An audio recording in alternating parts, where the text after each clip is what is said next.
E vamos lá então, gente. De antemão, né, gostaria de agradecer novamente aí a Larissa, né, a todos vocês que estão aqui. Tá sem voz. Tá sem voz? Tá saindo voz agora? Agora tá. Então, obrigado. Obrigado, Débora. Bom, de antemão, gente, gostaria de agradecer vocês, né, por estar me recebendo mais uma vez, né, a professora Larissa pelo convite, né, o meu coordenador, o Vitor também, que apoiou a ideia, né, da gente juntar todos os cursos, né, e também aos meus alunos da Unesp, que alguns deles eu já vi que estão por aqui, tá certo? Bom, vamos lá. Antes de começar, vou me apresentar para vocês, né, para quem ainda não me conhece. Sou o professor mestre Gabriel Zanini, sou formado em Educação Física, bacharel e licenciatura pela Unesp, tenho mestrado na área de Psicologia Esportiva e atualmente sou aluno do programa de doutorado em Ciências da Motricidade também pela Unesp de Bauru, tá? Estou trabalhando na Anhanguera com o pessoal, com o Vitor, né, principalmente desde do início do ano passado, então desde o início da pandemia. E é bem bacana porque a gente está podendo desenvolver bastante tipo de trabalhos, né, diferentes nesse período. Tá? Tenho mais duas pós-graduações também, uma delas em economia e outra em gestão em saúde pública. E a gente vai bater um papo hoje sobre a importância do exercício físico nas variáveis psicofisiológicas durante a pandemia de Covid-19. Tá? De início, eu gostaria de chamar a atenção para vocês pelo tema, né, dado a relevância do período que nós estamos vivendo, né, e muitas vezes nós da área acadêmica, né, incluindo vocês alunos, a gente tem a tendência de muitas vezes reproduzir informações que elas não são em sua totalidade fidedignas, né? E isso é um problema, porque a partir do momento que a gente passa a replicar conhecimentos que não são propriamente ditos como sendo relacionados à ciência, a gente não está fazendo o nosso papel enquanto, entre aspas, educador e formador de opinião da área acadêmica, tá certo? Então vamos lá, gente. De início, eu queria dizer para vocês que a gente vai fazer como se fosse uma aula, tá? Não vai ser tanto uma palestra, vai ser mais uma aula. E essa aula ela vai ser dividida em três temas, né, em três principais tópicos. O primeiro deles, eu acho que um dos pontos mais importantes é eu estar explicando para vocês a fisiopatologia da doença, né, a fisiopatologia da Covid. E aí, posteriormente, a gente vai passar, né, permear as variáveis psicológicas e físicas. E, por fim, a gente vai dar uma discutida sobre quais são os resultados que os estudos, né, que estão sendo realizados nesse período de 2020 em diante têm nos trazido em termos de impacto, né, do exercício e também do isolamento social nesse período. Então, de antemão, eu já digo para vocês que se houver alguma dúvida, principalmente nessa primeira parte aqui da fisiopatologia da doença, me perguntem, porque é importante que vocês compreendam o conceito para que a gente possa evoluir, né, de uma maneira saudável nos próximos temas, ok? Então, qualquer coisa, levanta a mãozinha aí, a gente para e dá uma pincelada se houver algum tipo de dúvida pertinente, tudo bem? No mais, a gente continua as dúvidas no final da apresentação. Beleza? Então vamos lá. Covid-19. A Covid-19, pessoal, a gente pode dizer que ela nada mais, nada menos é do que uma síndrome, né, conhecida como síndrome aguda grave. Né? Vocês já devem ter ouvido falar da expressão SARS. Né? A SARS ela é a síndrome aguda grave. Tá bom? A literatura nos mostra a primeira palavra Covid-19, ela é oriunda de um estudo datado de 2006, início de 2007. Tá?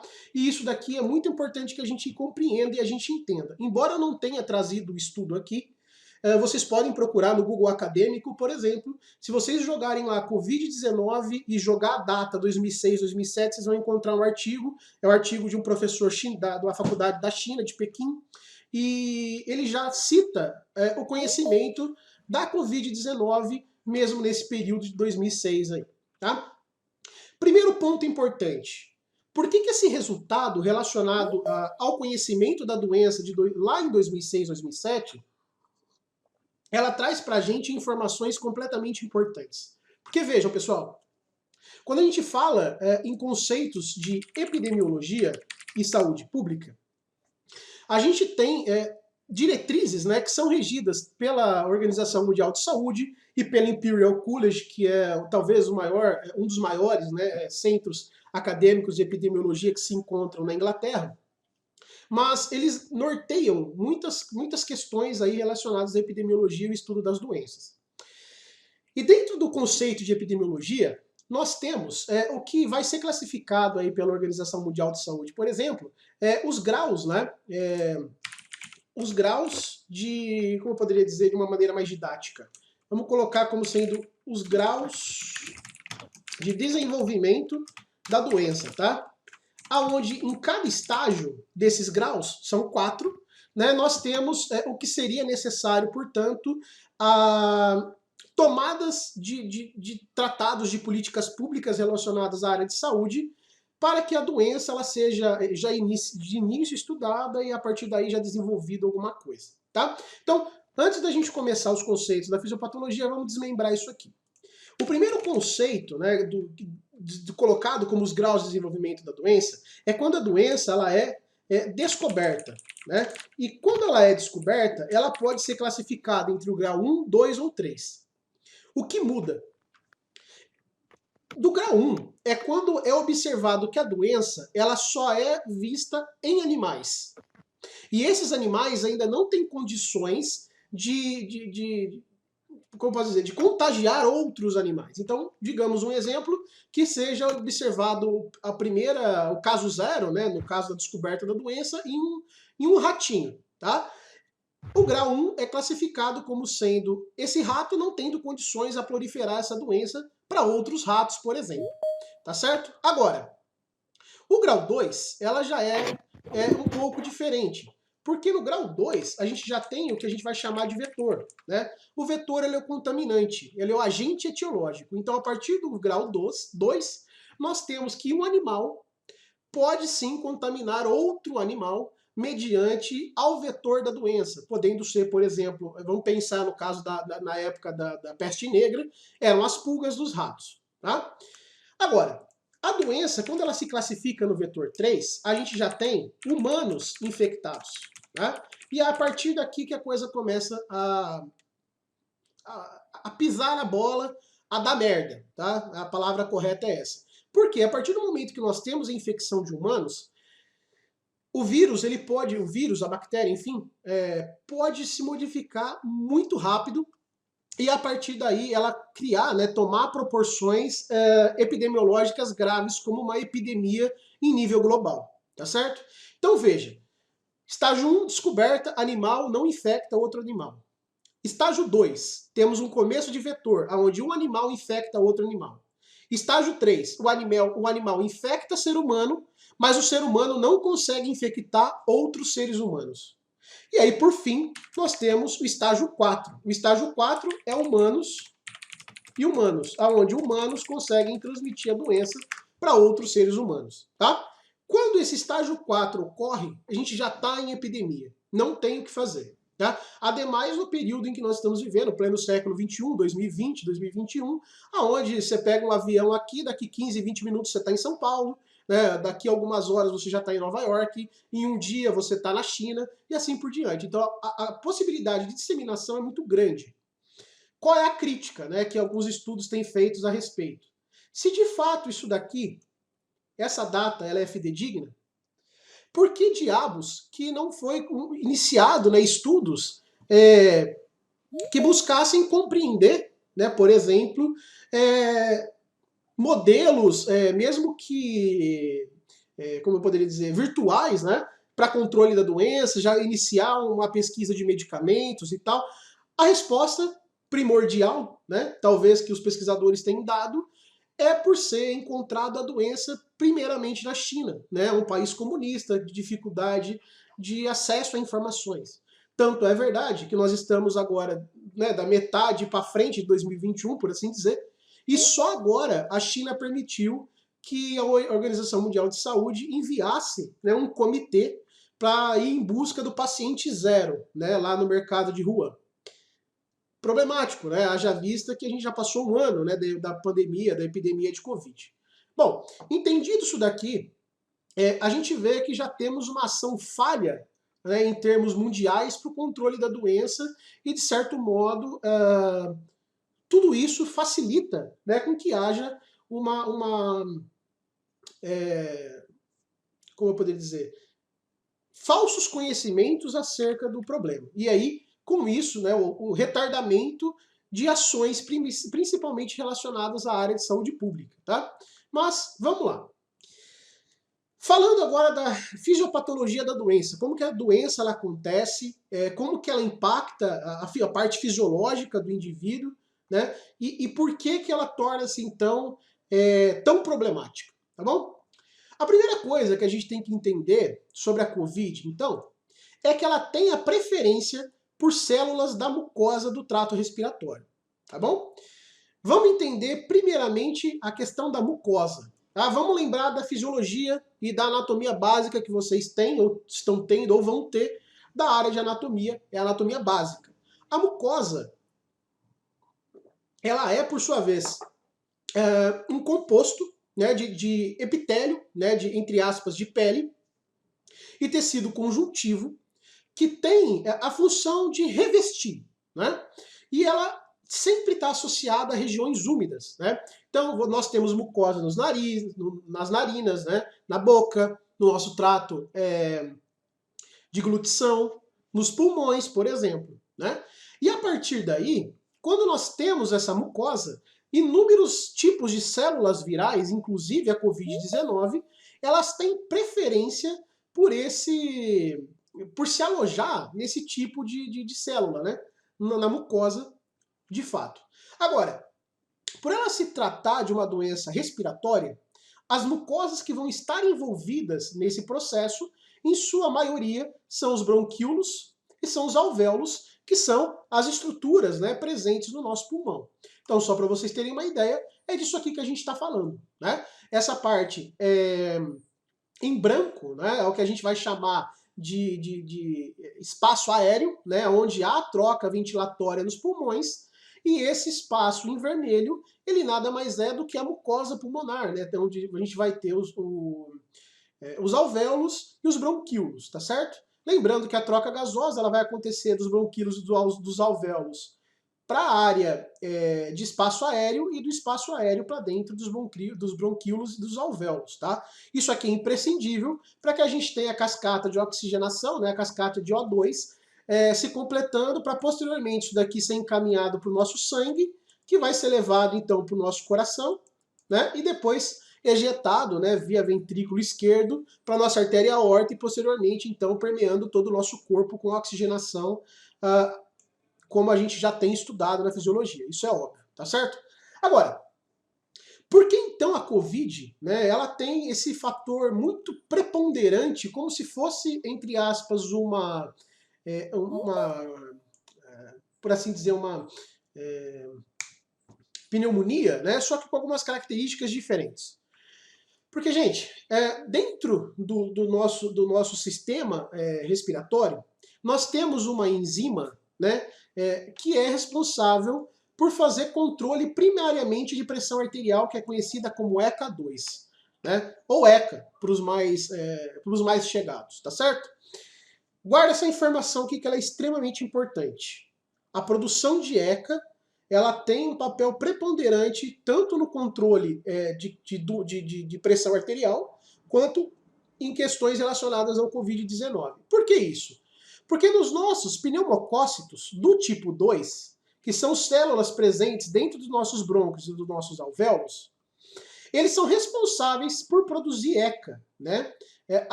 Inibidores de angiotensina 2.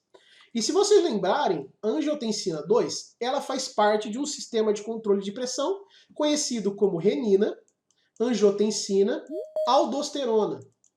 E esses três cidadãos aqui são eles que fazem regulação de pressão.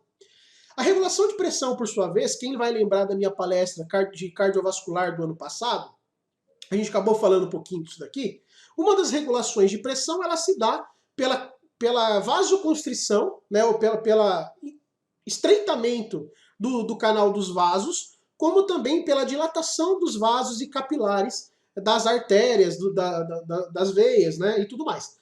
Então, quando a gente tem a vasoconstrição, a gente tem o aumento da pressão arterial. E quando nós temos a vasodilatação, nós temos a redução da pressão, tá certo? Agora, olha que interessante. O vírus, ele utiliza esse processo de produção de ECA e adentra o tecido pulmonar, tá? o receptor é o mesmo para o vírus. E o que acontece é que esses pneumocócitos de tipo 2, que são presentes nos bronquíolos e nos alvéolos, são os que são responsáveis, por assim dizer, por permitir a troca gasosa de O2.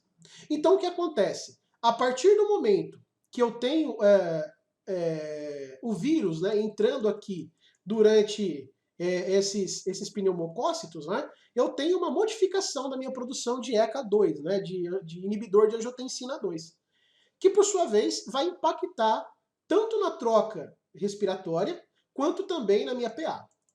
Beleza? Informação importante, lembrem sempre da PA. Agora olha que interessante. Um artigo desenvolvido por Xu, olha, mais uma vez temos chineses aqui desenvolvendo artigos relacionados à Covid-19. Esse artigo é de 2020, tá? É bem recente, vale a pena a leitura, tá? Para vocês. Eles vão falar sobre a expressão de ECA2 nos receptores, né, para a Covid-19 nas células epiteliais. E olha só que interessante. Eles vão demonstrar que, de fato, esse ECA2, ele os receptores de ECA2 são responsivos e muito para as células virais de Covid-19. E por que isso impacta diretamente quando eu tenho, então, a redução da produção de ECA? Porque, pessoal, quando eu tenho a redução da ECA, eu tenho, então, possibilidades de, por exemplo, de ter a dificuldade respiratória que vai estar atrelada a uma menor responsividade à oxigenação, e segundo, a criação de edema. Tá? O que seria a criação de edema? O edema, galera, ela vai ter essa característica aqui, onde nós temos os líquidos intersticiais, né? Os líquidos que vão permeabilizar membranas, né? Que não são sangue, tá? Mas líquidos de toda maneira, elas vão acabar saindo, né, das artérias, né, das arteríolas, indo para dentro dos tecidos, um deles, por exemplo, o tecido pulmonar, e muitas vezes ele não consegue retornar. Lembrando que o processo normal é que o líquido saia dessa artéria, né, rico em nutrientes, rico em minerais e tal, ele permeabilize, né, as membranas de todos os tecidos, principalmente os tecidos lisos, e depois ele retorne para a veia, né, para o mesmo canal que ele veio, e que a partir daí ele possa seguir seu caminho até o processo do sistema linfático, que também é um dos responsáveis por tirar, né, esse líquido do meio dos tecidos. Acontece, então, que por conta da pressão osmótica e da pressão hidrostática, que vai ser relacionado a uma pressão arterial elevada, né, ou reduzida, eu tenho a possibilidade de reduzir drasticamente a quantidade de líquidos no tecido ou de aumentar. No caso aqui, se nós temos o inibidor de angiotensina 2, nós temos, consequentemente, a elevação da pressão. Perdão, a redução da pressão. Tá? A pressão ela é reduzida.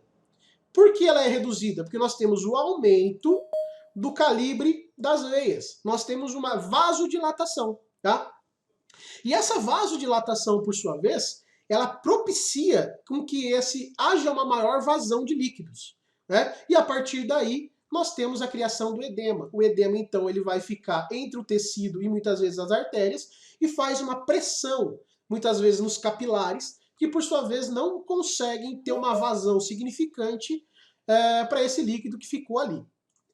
Entendido isso daqui, a gente vai fazer um paralelo agora à questão respiratória.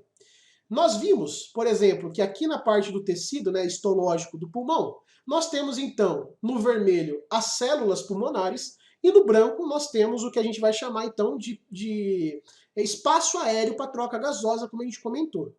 Acontece que quando nós temos um aumento de líquido, a gente tem o aumento do calibre desses tecidos aqui. Lembrando que temos veias, né, temos artérias passando por dentro desse tecido, né?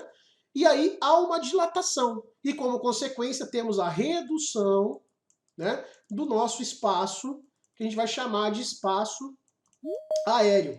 Por sua vez, aqui temos uma das primeiras explicações do porquê que existe a relação entre Covid-19 e dificuldade respiratória, tá? Essa é a primeira.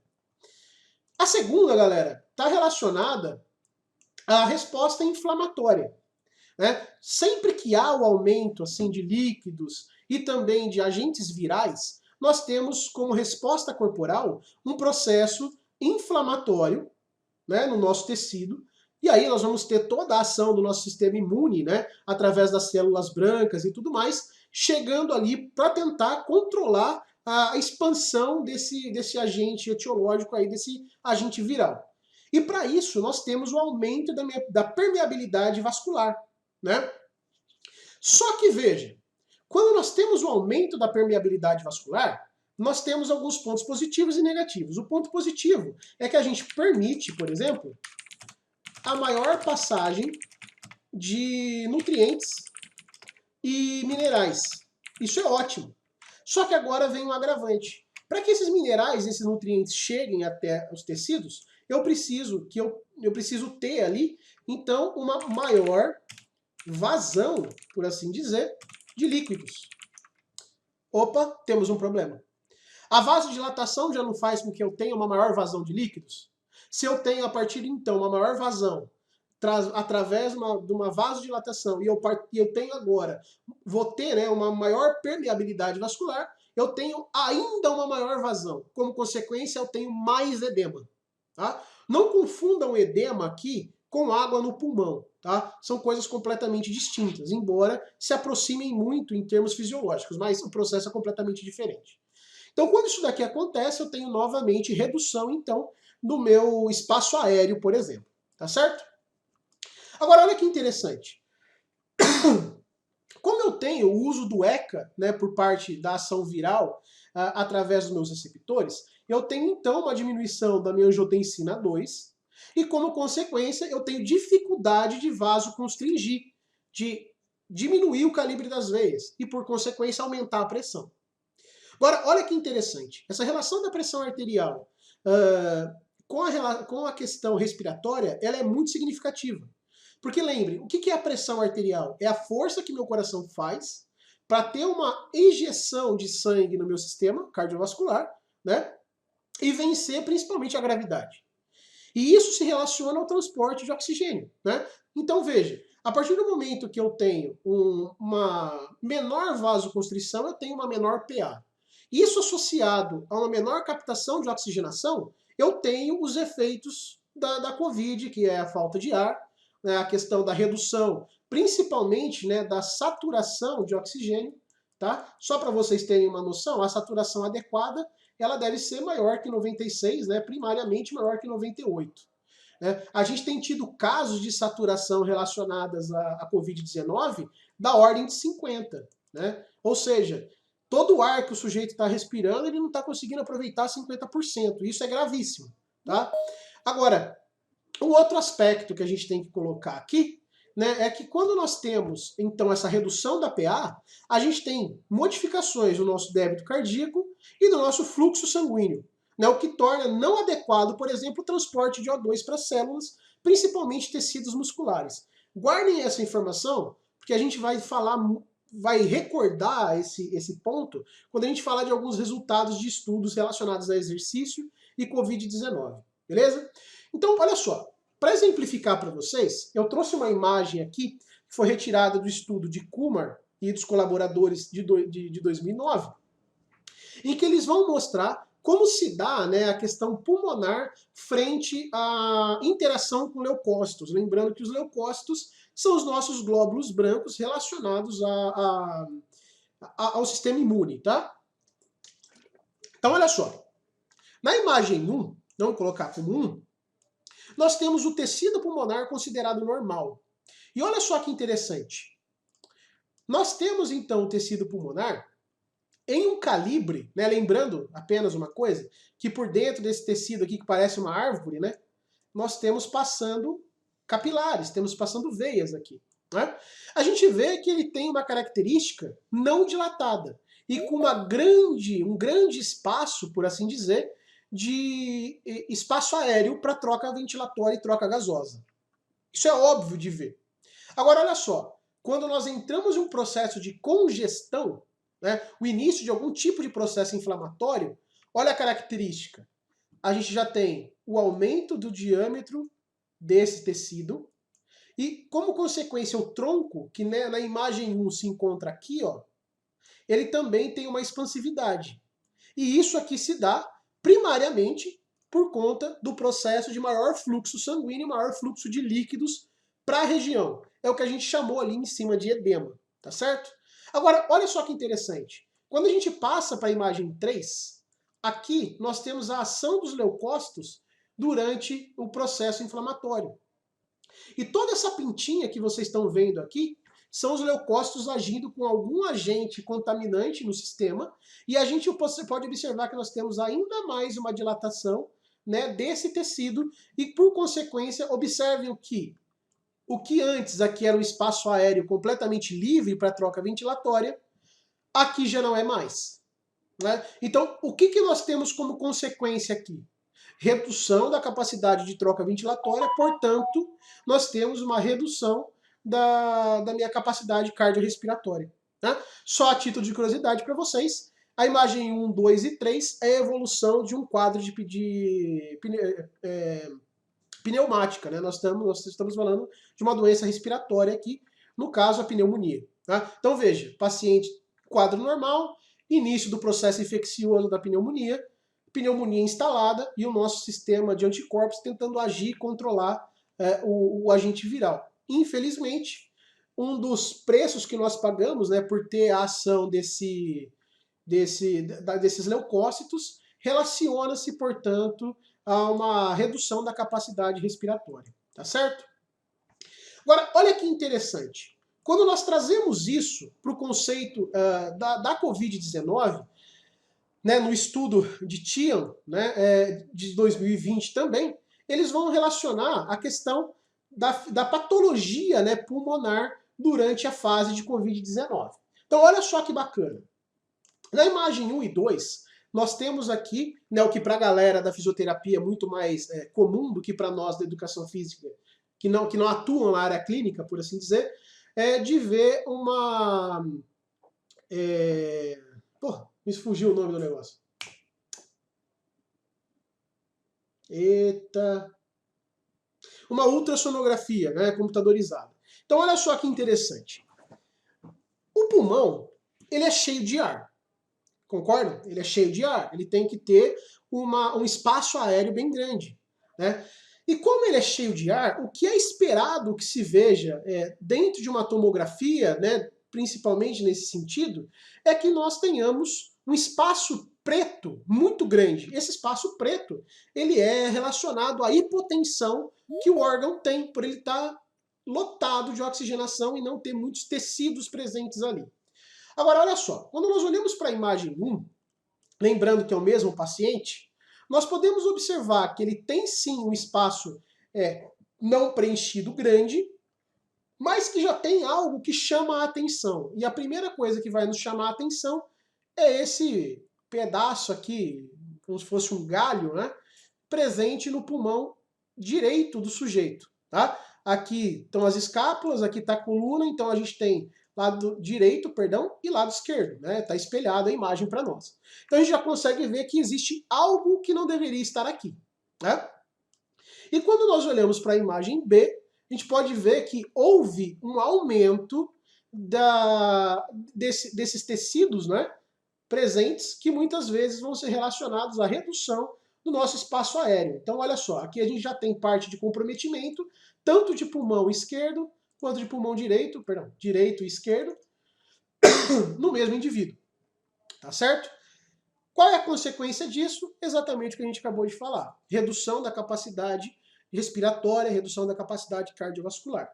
Para o pessoal que trabalha com fisioterapia, isso daqui é uma imagem recorrente quando vai fazer reabilitação respiratória, por exemplo, né, fisioterapia respiratória, causada por algum tipo de patologia pulmonar. Aqui a gente já poderia entrar em uma outra discussão.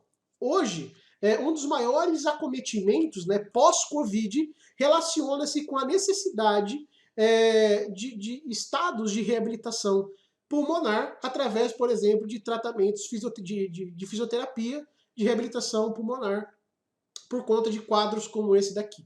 Tá? Então é uma área que, infelizmente, o pessoal da fisioterapia vai poder atuar por muitos anos aí, agora, a partir, né, de 2020. Tá certo? Inclusive tem saído muitas pesquisas relacionando esse tipo de atuação. De qualquer modo, o que a gente tem que entender é que essas imagens mais esbranquiçadas aqui, elas são representações de processos inflamatórios, né?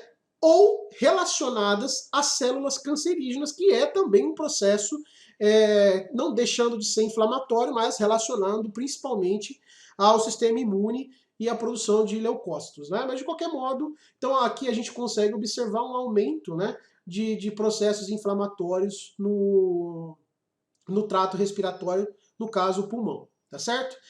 E aí, por que essas imagens aparecem esbranquiçadinhas? Porque elas são hiperdensas, elas possuem densidade, né? E por isso elas destoam do espaço aéreo em preto do pulmão. Saindo dessa imagem agora, a gente tem que tentar entender a imagem histológica, né, que vai ser retirada através, por exemplo, de uma biópsia de um tecido pulmonar. Percebam, pessoal, que em branco aqui nós ainda temos o que a gente vai chamar de espaço aéreo, certo? Em rosinha mais escuro, nós temos o nosso tecido, né, pulmonar de fato. Lembrando que às vezes estão passando por aqui. Agora, o que seria esse rosinha mais clarinho? Esse material mais claro, ele é um material fibroso. É o início de uma fibrose. E isso daqui é relacionado principalmente com cargas virais ou relacionadas a algum tipo de patologia que fazem com que tenha um aumento de proteínas no lugar, um aumento de leucócitos no lugar, que pode posteriormente vir a causar uma fibrose. Agora, olha que interessante. Isso daqui, posteriormente, vai evoluir para situações como essa, onde nós temos, né, um tronco pulmonar aqui muito dilatado e com uma característica completamente diferente dos demais. Isso daqui já é a fibrose propriamente estabelecida dentro do trato respiratório e dentro do tecido pulmonar. Infelizmente, uma vez que acontece isso, a possibilidade de retirada ela é quase sempre cirúrgica ou não tem como reverter o quadro, né, muitas vezes. Então, olha só, de novo, a gente pode ver a proliferação de fibroblastos, né, de fibrose no mesmo tipo de tecido. Olha como há uma discrepância do formato do tecido pulmonar, onde era para ser um espaço aéreo, né, que não deveria estar aqui. Tá vendo que não segue um padrão no tecido pulmonar? Pois é, isso daqui é uma das consequências da fibrose, tá? Essa fibrose, portanto, ela é considerada uma das principais sequelas causadas pelo Covid-19 e isso se associa, por exemplo, à dificuldade de questões, né, cardiorrespiratórias durante o período de recuperação de Covid ou pós-Covid depois, tá certo? E aí, só para vocês terem uma ideia, para a gente sair, né, dessa fisiopatologia, a gente tem que comentar talvez uma das maiores perguntas, né, que tem sido feitas aí dentro do âmbito acadêmico e também de senso comum. Covid-19, ela possui reinfecção? Isso é mito ou é verdade? Isso aqui é um artigo proposto por Roy, né, no ano passado. Lembrando que todos esses dados não é achismo, são dados científicos.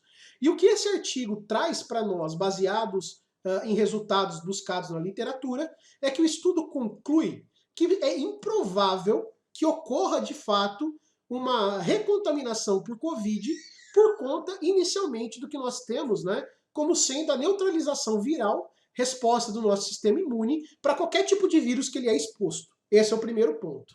E o segundo é que nas coletas realizadas, né, dentro de tecidos e através de testes, né, realizados tanto em mucosa celular quanto em testes muitas vezes de material fecal e outros materiais, né, como sangue, eles observaram que não houve a expressão de um RNA ativo para a Covid-19. Lembrando que quando a gente fala em RNA, a gente está falando do vírus propriamente dito.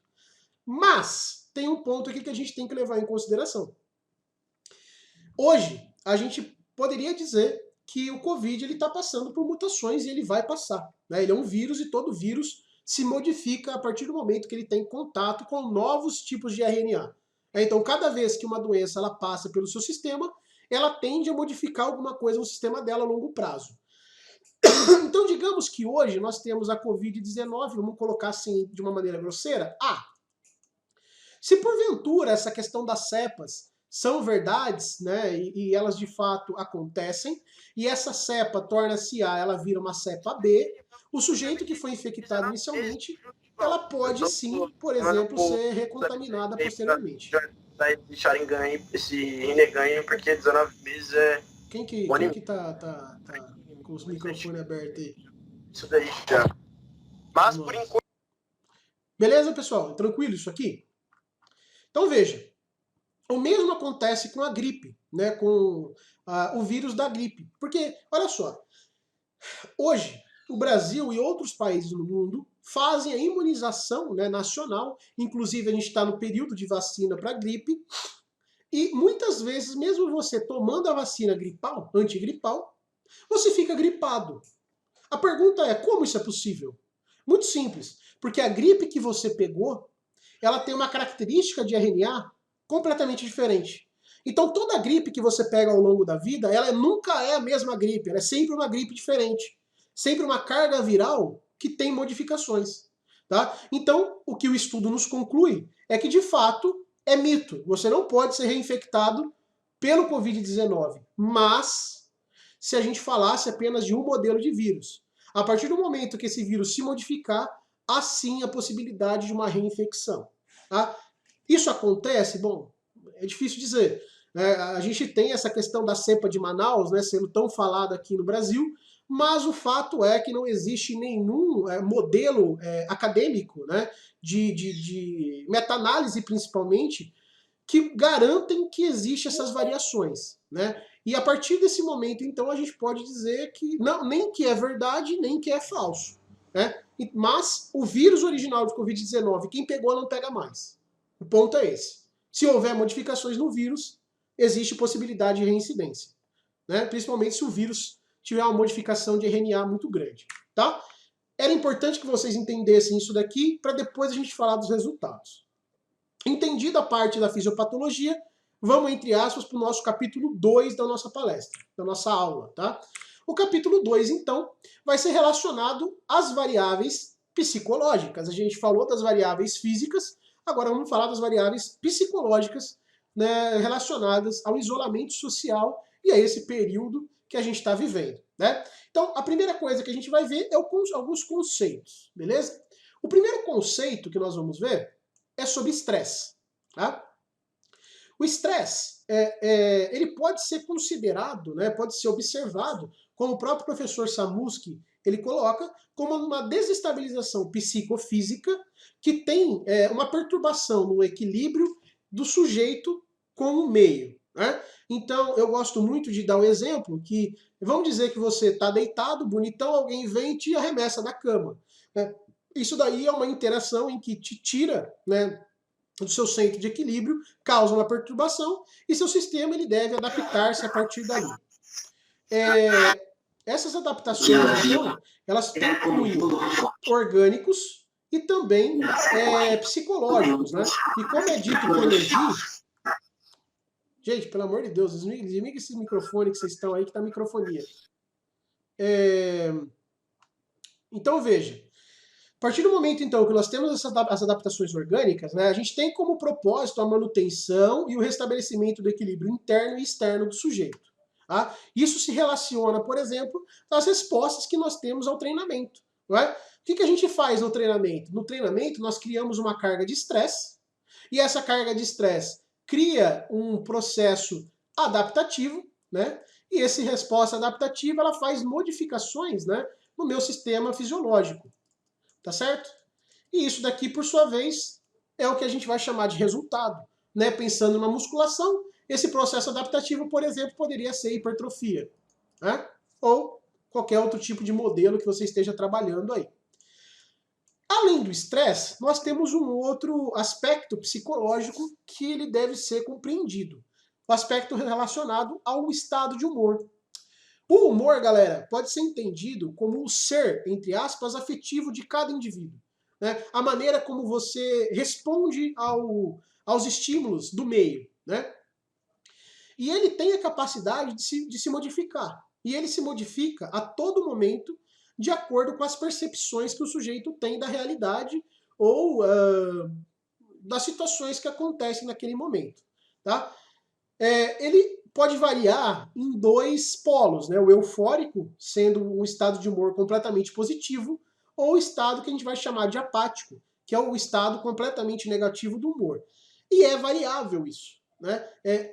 Exemplo, é comum que ao longo do dia a pessoa ela tenha essas variações de humor em resposta aos estímulos que ela enfrenta, a notícias que ela recebe, mas desde que ela nunca vá nem ao ápice e nem ao total declínio, porque esse ápice e esse declínio eles devem ser oriundos apenas de situações pontuais.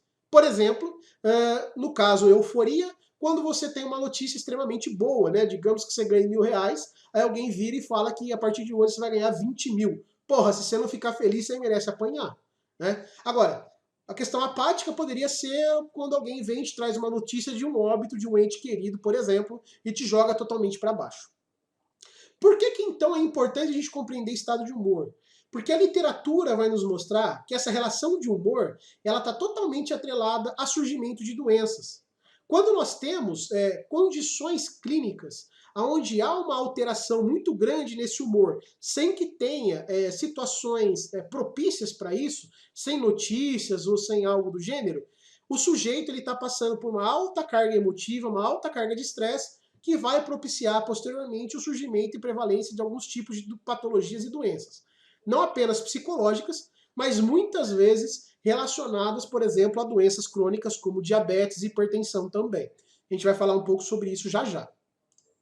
Para tanto, né, Morgan e os colaboradores lá em 87 vão propor um modelo, né, que é utilizado hoje para todo aspecto do humor, mas que inicialmente foi feito para tratar de atletas, né? Hoje a gente já desenvolve pesquisa na maior quantidade de públicos possíveis, né? Um exemplo disso, o meu mestrado eu utilizei esse tipo de modelo, agora no meu doutorado também, já orientei 3 TCCs que utilizaram o mesmo modelo, né? Estamos desenvolvendo pesquisas no meu laboratório na Unesp com isso, inclusive estamos com uma pesquisa aqui na Anhanguera também, né, com alguns alunos, e a gente está utilizando esses modelos aqui que é chamado de perfil de iceberg. O perfil de iceberg de Morgan, ele vai dizer que existe uma relação entre 6 fatores, né, que seriam os 6 fatores relacionados a aspectos positivos e apenas um positivo e 5 negativos do humor, que seriam eles tensão, depressão, confusão mental, vigor, fadiga e raiva, sendo apenas o vigor positivo. E que, na verdade, nós deveríamos ter um desenho muito próximo a isso daqui, conhecido como iceberg, para considerar o sujeito bem, entre aspas, mentalmente em seus níveis de humor. E que quando há uma alteração dessa curva, uma alteração desse padrão, o sujeito ele passaria a ter alguma desconformidade psicológica associada ao seu comportamento e à sua percepção de mundo. O que propiciaria, no caso do atleta, redução de performance, e no caso de indivíduos comuns, né, como eu e você, seria relacionado, por exemplo, a padrões que possibilitariam a prevalência e surgimento de doenças. Tá certo? Agora, olha só que interessante. Grandes quadros, né, que trabalham com grandes quantidades de estresse vão modificar o perfil de humor, tanto de maneira positiva quanto de maneira negativa, incluindo o treinamento, tá? E isso daqui vai se relacionar muitas vezes com o desenvolvimento de doenças e quadros de modificação do estado psicológico, como é visto nos artigos, né? Eu trouxe alguns dos mais recentes, de Wu, Tong, Inada e Shang. Percebam que todos eles chineses, né? E todos eles relacionados a algum acometimento por doença, tá? Vale a pena a leitura desses artigos aí para quem se interessar mais com o tema. Para a galera que é da Unesp e está assistindo a palestra, na disciplina de Psicologia Atrelada à Saúde, a gente vai discutir esses artigos, tá? Agora, entendidos esses conceitos, qual é a problemática?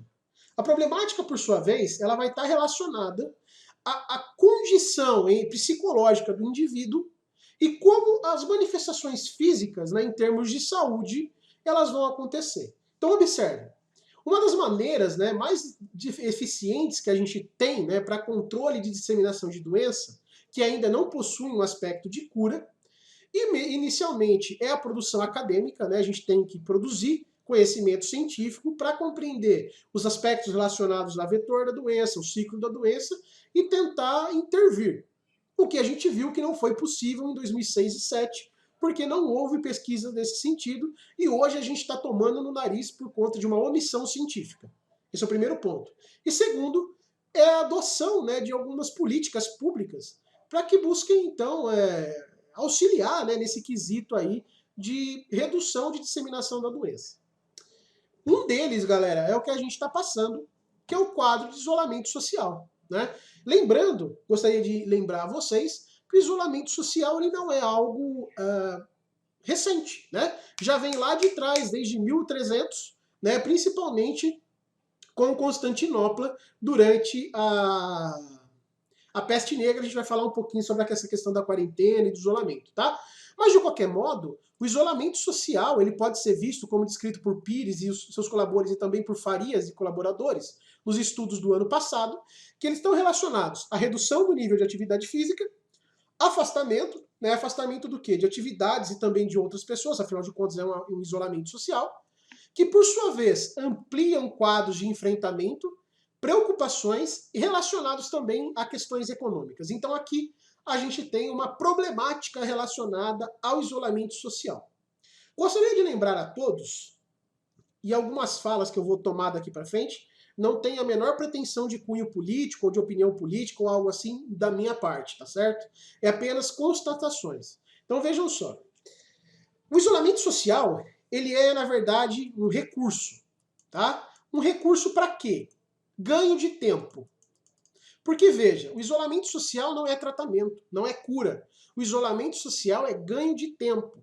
É redução da disseminação da doença e que, a partir dessa redução, né, desse ganho de tempo, as políticas públicas pudessem avançar e a ciência pudesse avançar ao ponto de conseguir conter de uma maneira mais generalizada a doença em si, né, criando tratamentos, o número de leitos hospitalares e por aí vai. Infelizmente, a adoção do isolamento social hoje em território nacional, ele é uma adoção política que infelizmente não tem o cunho de ganho de tempo. Porque embora a gente tenha, como por exemplo a Fundação Oswaldo Cruz agora desenvolvendo vacinas, né, o Instituto Butantan, lembrando que esses dois institutos eles existem desde 1901, né, na verdade o Instituto Butantan é criado antes, o Instituto Oswaldo Cruz, né, que anteriormente era chamado de Instituto de Sorologia Federal, foi criado em 1903. E ambos são extremamente importantes para o desenvolvimento de pesquisa na área de saúde pública desde aquela época. Então são reconhecidos mundialmente, tá? Eles estão trabalhando nisso. Agora, a gente não vê por parte de grandes governantes a ampliação, por exemplo, de leitos hospitalares. Então o isolamento social, nesse sentido, não vai servir de nada. A não ser esses aspectos negativos que a gente está ponderando, como um deles a destruição econômica e a elevação dos preços, né? A questão do mercado ela é soberana. Aumento da demanda, redução da produção, elevação de preços. Isso é óbvio, não é qualquer estudante mais esperto consegue entender isso, né? E muitas vezes a gente tem a tendência de continuar reproduzindo questões políticas que não têm muito a ver relacionadas a isso. Agora, o que a gente tem que entender, então, é que se essa questão de isolamento ela já não é atual, ela já vem lá de trás, o que a gente aprendeu com ela?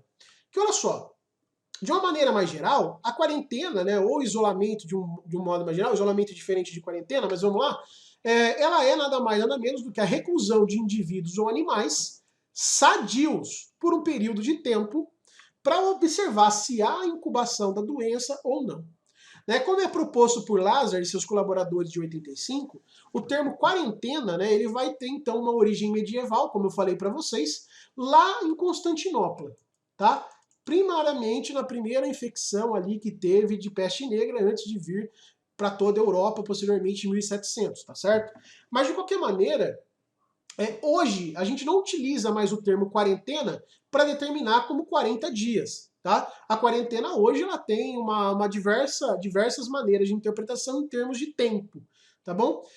Agora, a ideia é que ela se difere do isolamento, porque ela é algo mais pontual, né? O isolamento ele pode ser mais isolacionista por alguns pontos, né? Tem a ideia da prevenção de pessoas não doentes, e ela tem o maior impacto social e econômico quando comparados ao próprio isolamento social, que tem uma maleabilidade maior.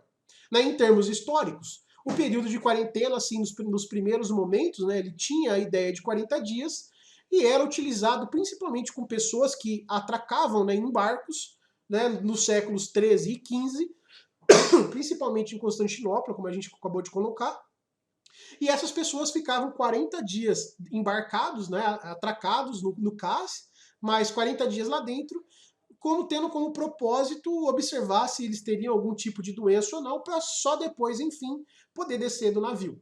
Em um estudo proposto, então, por Santos e Nascimento, lá em 2014, eles vão descrever, né, que esse período ele é atribuído, então, com o nome da prática, por isso quarentena, mas que lá na China antiga, bem lá atrás, já era recorrente, né, esse tipo de prática, né? E é considerado por muitos autores como sendo, historicamente, uma das primeiras contribuições políticas, por assim dizer, para a área de saúde pública, tá certo? Agora, o que é interessante? Quando a gente traz, então, para o isolamento social, a gente tem que entender que existem dois tipos de isolamento social, e esses dois tipos de isolamento social se atrelam, né, a consequências de enfrentamento e, por consequência, aspectos relacionados à parte psicológica, à parte física e à parte econômica do sujeito. Como?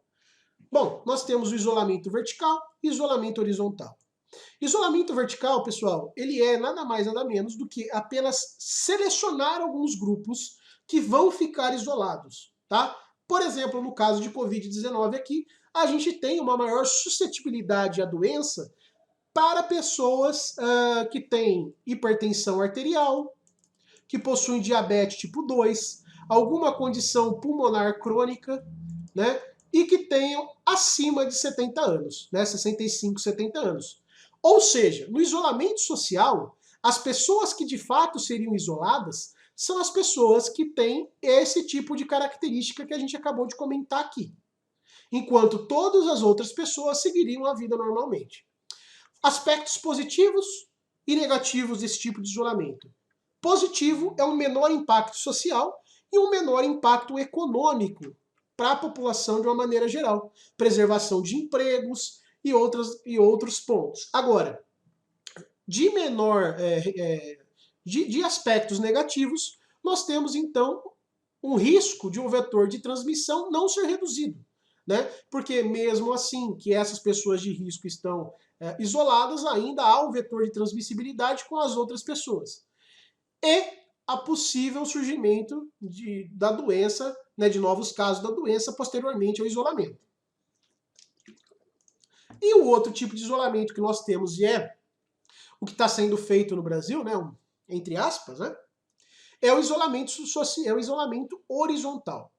O isolamento horizontal, por sua vez, todos os grupos ficam isolados, independente se é grupo de risco ou se não é. Tá? E a partir disso, nós temos uma restrição muito maior do contato entre pessoas, de modo a reduzir a propagação da doença. Aspectos positivos, a gente tem uma redução maior do número de casos. Aspectos negativos, nós temos o agravamento de danos sociais, graves danos à economia, temos o colapso, né, da relação social e econômica, mas temos a redução do vetor de doença. Entretanto, existe ainda a possibilidade de posterior novos casos da doença. Isso não garante nada, né? E aí, só para efeitos, para que vocês entendam, né, o quanto isso daqui vai impactar na saúde psicológica do indivíduo, de uma maneira geral, eu vou trazer alguns dados para vocês. Tá? Então, olha só, no estudo de Bezerra, de 2020, eles viram, né, e do estudo de Neri também, que os efeitos da pandemia, né, o efeito da Covid-19, do seu isolamento social, feito da maneira como foi feita, a renda média de um trabalhador brasileiro teve uma redução de cerca de 20% quando comparado no início. Né? Então, só para vocês terem uma ideia, eu acho que eu já falei esse dado na outra palestra, mas a renda média do brasileiro hoje é na casa de R$ 1.200. Tá? Agora, quando a gente tem a queda de 20% desses rendimentos, o indivíduo passou a ter uma renda no terceiro trimestre de 2020 de aproximadamente R$ 900. Então, a gente tem uma perda aí bem significativa. Né? Consequências disso. Isso daqui se relaciona ao adoecimento mental, aumento, né, exponencial em situações de estresse. E o que nós vimos? Que esse aumento de situações de estresse associam-se a doenças, não foi?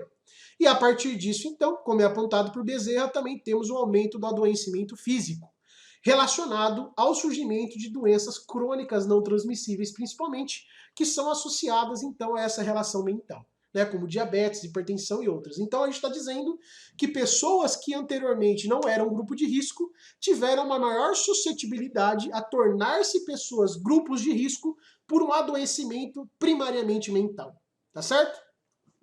E não apenas isso, o estudo de Pereira de 2020 vai nos demonstrar, através de um estudo realizado por meta-análise, que indivíduos, né, que foram submetidos a situações de isolamento social mais agravadas, né, tornaram-se, então, mais suscetíveis a apresentar transtornos em sua saúde mental. E esses resultados, então, vão estar associados a sintomas de sofrimento psíquico, né, no sentido assim, pô, como eu vou alimentar meu filho, como eu vou manter minha casa, ou minha empresa fechou, né, e aí isso também vai estar relacionado a sintomas depressivos e ansiedade. Lembrando que, quando a gente traz esses dois aspectos aqui, a gente já está entrando em patologias, né, ou condições clínicas relacionadas à psique. Nenhum de nós aqui somos habilitados a trabalhar com isso. São os psicólogos. Mas, de qualquer modo, isso daqui tem um impacto total na qualidade de vida do indivíduo, fora a própria doença. Tá? Bom, então a gente termina aqui o nosso capítulo 2, que era entender os aspectos físicos e os aspectos psicológicos do período aí de isolamento e da Covid. Agora a gente vai relacionar ambos com a prática tanto de nós, educadores físicos, quanto de vocês, pessoal da fisioterapia. Então, olha só. Vamos aos principais apontamentos, então.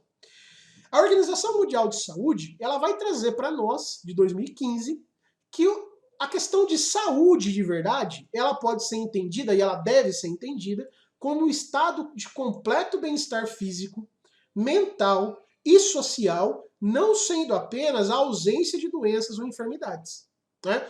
Então, olha só, a gente não está mais falando apenas de doenças físicas, a gente está falando também de questões mentais e questões sociais. Como consequência, se a gente está falando aí de um impacto de isolamento social, a gente tem como consequência a redução da saúde do indivíduo em sua totalidade. E a gente vai ver isso. Em uma revisão sistêmica, né, realizada por Gomes e seus colaboradores ali em 2019, eles vão demonstrar que o exercício físico ele vai se revelar como um dos melhores agentes de benfeitoria e melhoria de condições psicológicas, tanto para quadros depressivos, como a melhora da autoestima e a possibilidade de uma melhora de relacionamento interpessoal. O que isso daqui tem a ver com o padrão que nós estamos falando?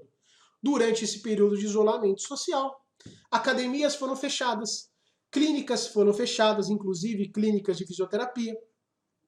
E como consequência, nós tivemos aí, então, poderíamos dizer que uma interrupção dos tratamentos de todo tipo de condição clínica, fosse tratamento de doenças crônicas ou tratamento de condições relacionadas à parte física, como um tratamento de joelho, um tratamento de coluna, uma reabilitação pulmonar, por que não? Uma reabilitação cardíaca e assim por diante.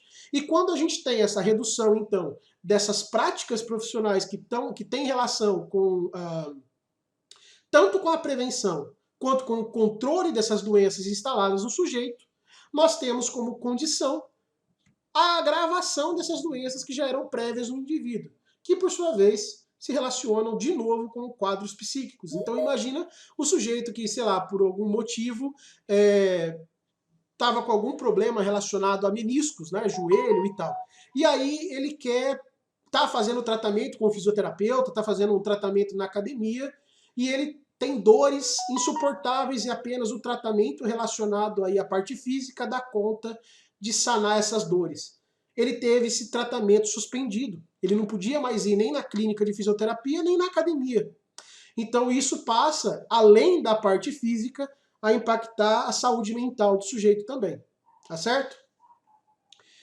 Agora, um outro ponto que a gente tem que discutir, então, é que tirando todo esse aspecto físico, né, e mental, o exercício, ele é um dos maiores e melhores tratamentos relacionados tanto para controle e prevenção de doenças crônicas não transmissíveis, como hipertensão, diabetes, arteriosclerose e outras condições aí, como também a redução de condições cardiovasculares.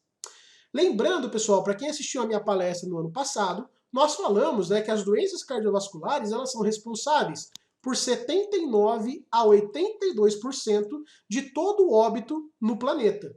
Né? Ainda mostrei para vocês a imagem do cardiômetro e tal. Só para vocês terem uma ideia, só no Brasil, cerca de 400 mil indivíduos morrem anualmente por conta de doenças relacionadas a cardiovascular.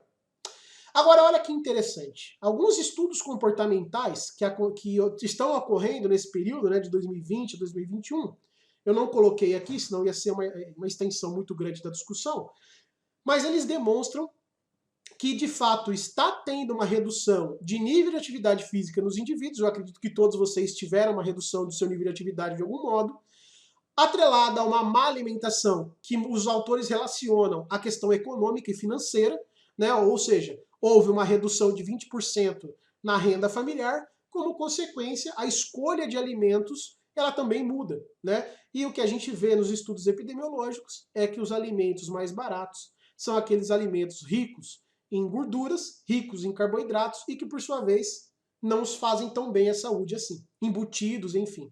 Né? A gente pegar um exemplo, a curva, né, de compra na Bolsa de Valores para o gado, né, para o corte de cabeça bovina, subiu 200% de 2019 até agora 2021.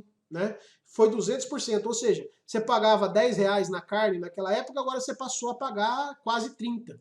Né? Pensando então que o sujeito tinha um salário de R$1.200, agora ele passa a ter 890, pagar o quilo da carne R$30 torna-se praticamente impossível. Então, muitas vezes, como opções de mistura ou opções mais proteicas, o sujeito ele passa então a embutidos, o que também é considerado uma prevalência para doenças crônicas não transmissíveis, né? Como a gente já discutiu nas outras palestras, e para quem tem aula comigo está cansado de ouvir eu dizer. Agora, olha só que interessante. Se de fato, então, o exercício físico ele vai se relacionar a efeitos positivos, né, desde os aspectos físicos quanto psicológicos, por que nós paramos, né, de produzir esse exercício físico, de produzir e promover essas condições, né, tanto para a área de educação física quanto para a área de físico?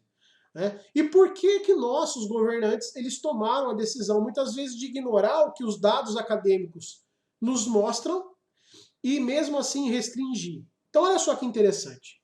O exercício, como dados básicos que todo mundo sabe, tem a redução da massa de percentual de gordura, associado-se a doenças crônicas não transmissíveis, aumento de força, aumento de densidade mineral, bem-estar geral, ânimo, né? Aí a gente já entra em quadros mais psicológicos, como a redução de quadros depressivos, que a gente vê que está se aumentando e muito durante esse período de isolamento social e dessa dificuldade socioeconômica que a gente está passando no momento. Nesse sentido, então, os estudos que foram feitos por Bezerra em 2020, eles observam que as pessoas que continuaram a treinar durante o período de isolamento social apresentaram, então, menores níveis de estresse e melhor qualidade de sono quando comparadas com aquelas pessoas que pararam de treinar. E isso daqui vai se associar com os resultados das pesquisas que nós estamos desenvolvendo na Unesp. Eu não posso colocar aqui todos os resultados para vocês, porque a pesquisa ainda não foi publicada, mas em breve vai. Inclusive, já tem um artigo meu que foi submetido essa semana, né, e em breve vai sair e eu trago para vocês, eu mando o link. De qualquer modo, o que a gente vê é que essa questão do contínuo treinar nesse período reduz muito aquela variação de humor e, como consequência, a melhor resposta clínica em aspecto fisiológico para o controle da Covid-19, e a gente vai ver os resultados dos estudos já. Tá? Então a gente tem, né, que a resposta à necessidade de exercícios, tanto no combate e no controle de processos relacionados a quadros clínicos, eles vão se modificar. Primeiro ponto, com a idade, e segundo, com a cobrança. Então veja, se tudo isso daqui que a gente está falando é verdade, né, dessa questão de impacto econômico, impacto fisiológico, impacto psíquico, ele tende a se agravar com a idade. E olha que interessante, o quadro mais geral do Covid associa-se a pessoas de condições de risco acima de 65 anos, que possuem alguma doença crônica pré-existente. Olha que interessante, os idosos são os mais afetados, tanto pela questão fisiológica quanto pela questão psicológica, e é o grupo de risco. Então a gente tem um agravante ainda maior para esse público que é idoso, né? Então o idoso ele vai se apresentar como sendo o mais suscetível, né, a esses efeitos do isolamento, principalmente relacionado ao distanciamento, tá? Então o que a gente já vê? Que essa questão do isolamento ela vai se relacionar ao próprio processo de envelhecimento, porque se ele se torna menos ativo, ele tem a degradação fisiológica dele muito mais acentuada. A questão da sarcopenia, a redução da densidade mineral, a redução da capacidade de flexão, de flexibilidade e outros aspectos. Segundo ponto, temos a relação com o medo da morte, o medo de se contaminar. Vou dar um exemplo para vocês já. O terceiro aspecto, a relação com o abandono, a redução do contato com familiares, que isso impacta diretamente na vida do indivíduo, e quando não, ele tem muitas vezes o cônjuge indo a óbito, por exemplo, por quadros como Covid, e o sujeito ficando sozinho. Tudo isso leva a agravamentos de quadros psicológicos. Tá? Vou dar um exemplo para vocês antes de nós entrarmos ali nos resultados dos artigos relacionados a exercícios físicos, né? Tanto para a saúde mental quanto para a saúde fisiológica. Para a pesquisa que eu estou desenvolvendo agora de Covid-19, nós estamos com uma parceria que é a Unesp, a USP e a UFSCar. Estão em parceria no desenvolvimento de uma pesquisa que tem várias frentes. Uma das frentes é a observância de gastos, né? Fazendo um tracking entre pessoas que são ativas e pessoas que não são ativas, e qual foi o gasto, né, que essa pessoa deu para o sistema público de saúde. A segunda frente, o nível de atividade física em questão de impacto em quadros mais agravados de Covid-19 ou não. O terceiro, a questão do nível de atividade física e o processo de recuperação pós-Covid. E o quarto é totalmente da área de fisioterapia, então, que é a recuperação respiratória para pacientes de quadros pós-agudos de Covid-19. Tá? Então, a partir disso, nós temos contato com vários prontuários de pacientes, principalmente que passaram pelo Hospital Estadual de Bauru. E em uma dessas pesquisas que a gente estava fazendo, de levantamento de dados, eu observei um quadro que me chamou muita atenção. De uma senhora, em torno de 55 anos aproximadamente. Ela chegou até o hospital de base inicialmente, falando que ela estava com falta de ar e com dificuldade respiratória, enfim. Encaminharam ela então para o hospital estadual e lá, através desse relato, ela já foi internada. E a partir dali eles fizeram os testes para verificar, testar positivo ou não para a Covid, e no primeiro teste, que foi o teste de nariz, com o tubete, não deu positivo. Eles retornaram a repetir o teste, não deu positivo, mas como a paciente ela relatava dificuldade respiratória, eles colocaram ela em cilindro da ordem de... Da ordem de 1 litro, 1 litro de O2 por minuto, o que é pouco, tá? A gente tem pacientes ali que estão utilizando de 10 a 12 litros de O2 por minuto, é muita coisa, tá? Pessoas que estão nessa condição geralmente estão na saturação abaixo de 70%, só para vocês terem uma ideia.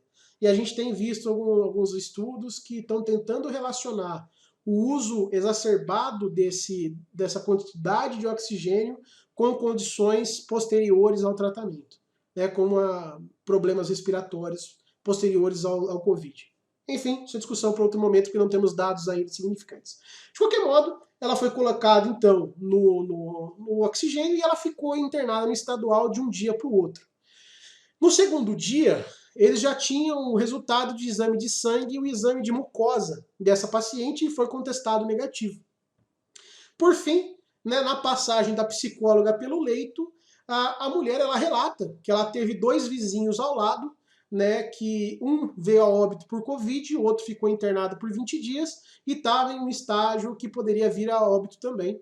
E que ela, ao assistir o jornal, isso daí eu dei muita risada na época, né, mas ela, ao assistir o jornal do Datena, foi muito enfática, ela ia ver os resultados e tal do que foi visto de Covid-19, ela teve um surto, né, ela teve uma condição psicológica que deu a ela todos os aspectos da doença, embora ela não tivesse com a doença de fato, né? Isso nos mostra como muitas vezes essa relação com a desinformação, né, que aí cabe a nós o papel, né, de pessoas mais acadêmicas, levar o conhecimento ao público, associado a uma condição psicológica não favorável, levou a pessoa a ter sintomas iguais ao quadro estabelecido de Covid de fato, né? E isso daí não é um caso, né? São inúmeros casos que têm aparecido no Brasil de uma maneira geral, tá certo? Então só para vocês entenderem o que a gente quer dizer. Então agora, trazendo isso para os finalmente, olha que interessante os resultados que nós estamos tendo. Eu vou iniciar com um TCC de um orientando meu, que formou na Unesp ano passado, Matheus Monge Correia, e ele fala, né, sobre os efeitos da sessão remota de treinamento, utilizando o peso corporal no perfil de humor de idosos. Tá? Esse trabalho foi um trabalho muito bonito, a gente teve uns resultados muito legais, e desse fruto desse trabalho estão saindo 2 artigos. Um deles é o que eu acabei de falar para vocês, que já foi para publicação essa semana. Então olha só que interessante. As sessões elas foram feitas de maneira remota, uma vez que estão em isolamento, utilizando movimentos corporais básicos, como movimentos de flexões e movimentos de agachamento, então para membros superiores e inferiores. E foi observado então o perfil de humor em idosos durante esse período de isolamento, como uma resposta aguda, ou seja, logo depois do exercício foi feito testes para tentar verificar como que estava a resposta psíquica desses participantes frente ao uso do exercício físico. E olha que legal os resultados que nós tivemos. Nós vimos, então, que o resultado né, então pré-exercício, demonstraram para o perfil de humor, lembra? A gente estava falando do Brooms, perfil de iceberg, a gente acabou de falar. Então, olha só que interessante. Mostrou que nós tivemos redução em todas as variáveis consideradas negativas e que houve uma melhora significativa, por isso o asterisco, na única variável positiva. E isso daqui nos mostra, através do gráfico, por exemplo, que nós temos um nivelamento da nossa curva de iceberg, que se nós fizéssemos um desenho perfeito aqui, ele deveria ser assim, não é? Próximo a isso. E olha só, o cinzinha claro, que é essa daqui, a curva 1, ela vai apresentar resultados negativos para a percepção psicológica muito mais acentuadas do que a gente pode observar no pós, que é essa linha preta aqui embaixo, tá? O que a gente tira de conclusão disso daqui? Que como resposta aguda ao exercício, uma simples sessão realizada de maneira remota, ela já deu conta de realizar melhoras nas condições de perfil psicológico do indivíduo.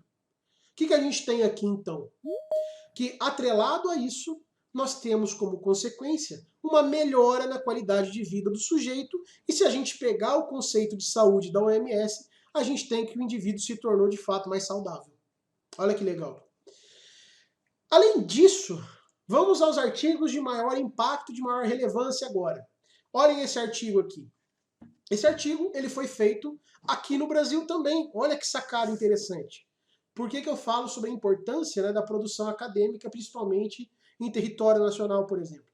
A gente tem um artigo, então, realizado pela turma da USP, né, com financiamento da FAPESP, que foi publicada em Yale, né, uma das maiores universidades do planeta. Né? Então, olha só que interessante. Em um estudo realizado, então, pela USP, eles observaram que 186 indivíduos que foram hospitalizados, que tinham quadros moderados ou graves de Covid-19, lembrando que quando a gente fala em quadros graves e moderados, a gente já tem aqui a implantação de oxigenação no sujeito, tá? Os pacientes que possuíam uma maior massa muscular tinham a tendência de permanecer menos tempo internado. Opa! O que isso daqui traz pra gente de resultado? que a questão de percentual de gordura, de percentual de massa muscular, ela está atrelada, então, a uma melhor condição que vai se tornar propiciamente clínica para que o sujeito ele tenha uma menor agrave de Covid-19. Esse resultado aqui para a gente é de suma importância, porque é uma das discussões que vai nortear, por exemplo, colocar profissionais da área de educação física, profissionais da área de fisioterapia, como sendo essenciais durante esse período de Covid-19 e também das futuras outras doenças que vão acontecer no mundo, porque a gente sabe que vai, né? Porque as nossas duas áreas propiciam esse tipo de condição, de melhora de percentual de musculatura, redução de condições clínicas, né? No caso do idoso, então, olha só, mais um agrave. O que a gente viu? Que durante o envelhecimento, ele tem sarcopenia, redução da densidade fisiológica, redução da densidade muscular. Pô, então se o cara já é o mais suscetível de tudo, manter esse sujeito inativo em isolamento, eu torno ele mais suscetível ainda. Esse público, principalmente esse público, ele deveria estar treinando, né? Ou sendo assistido de alguma maneira à realização de algum tipo de exercício físico ou atividade física, como vocês queiram chamar. Agora, não apenas a isso, aqui vem o ponto que eu chamei a atenção para que vocês lembrassem, lá da parte introdutória sobre a ECA, sobre como o Covid ele se instala, sobre a questão do edema. Olha que sacada. A resposta imunológica, né, para isso daqui acontecer, né, permanecer em menos tempo internado, ela está associada ao percentual de musculatura que o sujeito tem. Por três aspectos. O primeiro, regulação do nível de glicose, que por sua vez já auxilia o diabetes. Segundo, síntese de proteínas. E terceiro, o fluxo sanguíneo. Olha que interessante. Quando a gente fala de doenças cardiovasculares, e a gente fala do sistema cardiovascular em si, o que a gente tem? Que a musculatura ela é um dos principais reguladores pressóricos. Por quê? Quando toda vez que nós temos a contração muscular, a gente tem uma modificação no meu fluxo sanguíneo. Não é verdade? Então veja, a relação do fluxo sanguíneo não tem uma associação direta, por exemplo, ao que a gente comentou lá no início, da relação dos edemas, da vasoconstrição, da vasodilatação? Olha que interessante. Se eu tenho um maior volume muscular, eu tenho, portanto, a possibilidade de remover esse edema muito mais fácil e, por consequência, melhorar o fluxo respiratório do sujeito. Por que isso vai acontecer, então? Porque uma vez que eu reduzo esse edema, eu tenho liberação da passagem de fluxo sanguíneo e, não apenas isso, toda vez que a musculatura faz a contração, ela tem, de certo modo, uma vasoconstrição momentânea e tem alteração de PA, o que poderia vir a auxiliar muito na relação cardiorrespiratória e cardiovascular desse sujeito que está internado, tá certo? Então olha só como essas relações, elas mostram a importância da execução de exercício físico prévio e o exercício físico durante esses períodos de agravamento de Covid, por exemplo, né? E aí, talvez o último e não menos importante artigo que eu trago para vocês é um artigo, olha de novo, brasileiro, que foi publicado também em uma revista de alto impacto, que vai falar sobre o treinamento físico em casa durante a pandemia de Covid-19, tendo uma abordagem tanto fisiológica quanto comportamental, que é exatamente o tema do nosso trabalho. E olha só que interessante, então, o que eles trazem de resultado. O primeiro resultado que eles nos trazem é esse aqui. Olha só que interessante. A linha 1, que é a linha redondinha aqui, né, com os desenhos redondinhos, ele é o treino em casa realizado desde sempre. E o quadradinho, os treinos realizados em casa a partir do início do Covid-19. O que a gente vê, então? Que a partir, né, da quarentena, do 28º dia de quarentena, nós tivemos um aumento exponencial das pessoas que treinam em casa, né? Isso daqui se deve a quê? Principalmente ao fechamento, né, das academias, dos parques, das clínicas e a regulação, por exemplo, para o sujeito poder correr na rua e outras variáveis relacionadas nesse sentido. Agora, o que é interessante é que esse estudo ele tentou buscar e demonstrar a relação que existe entre a necessidade de volume e intensidade para o treinamento relacionado em casa. O que a gente sabe, né, como os protocolos de aplicação do American College of Sport and Medicine, né, que é um dos maiores norteadores que nós temos aqui para nível de atividade física. Eles propõem que o sujeito, para ser considerado ativo e que eles tenham benefícios relacionados à fisiologia, o sujeito tem que treinar em torno de 150 minutos de exercícios moderados por semana ou 75 minutos de exercícios de grande intensidade. Agora, olha que interessante. Quando nós trazemos esses resultados aqui, né, essa aplicação de protocolo, nós associamos isso a uma melhora nos padrões fisiológicos e também a uma melhora no padrão de humor do indivíduo. Isso daqui está amplamente discutido na literatura. Novamente, nós trazemos, então, uma resposta que demonstra a importância da execução do exercício físico, tanto para os aspectos psicológicos, quanto para os aspectos fisiológicos do indivíduo em todo momento da sua vida, inclusive agora durante o isolamento social, né? Então veja, primeira crítica, né, é a não possibilidade das nossas áreas, né, fisioterapia e educação física, de fazer o nosso trabalho. A gente perdeu direitos trabalhistas, por assim dizer, a gente não pode trabalhar, né? E o segundo é a importância que essas duas áreas têm para o controle de doenças, para a redução, né, durante o período de doenças, que já vem sendo discutida e exemplificada aqui nos resultados. Tá certo, gente? Eu quis trazer uma palestra em forma de aula para vocês, porque existe ainda muita nebulosidade em termos de conhecimento sobre o Covid, sobre o que é correto e o que não é, sobre o que é dito na mídia e o que a literatura nos traz. E o que a gente pode ver? Que os resultados que a academia nos traz, né, os resultados acadêmicos, eles divergem bastante do que é comumente falado, muitas vezes por nós, e o que é comumente falado principalmente por grande parte aí dos nossos políticos, não é? Dado, então, a importância, por exemplo, da nossa área aí para a qualidade de vida para o sujeito. Lembrando, novamente, saúde não é apenas física, mas mental e social também. Beleza, galera? Bom, eu acho que é isso. Dúvidas que vocês tiverem, estou à disposição.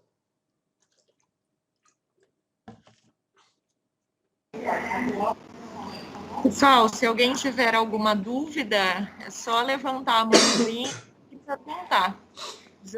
Ativa o microfone e a Mirella quer fazer uma pergunta. Pode ativar o microfone, Mirella, e perguntar.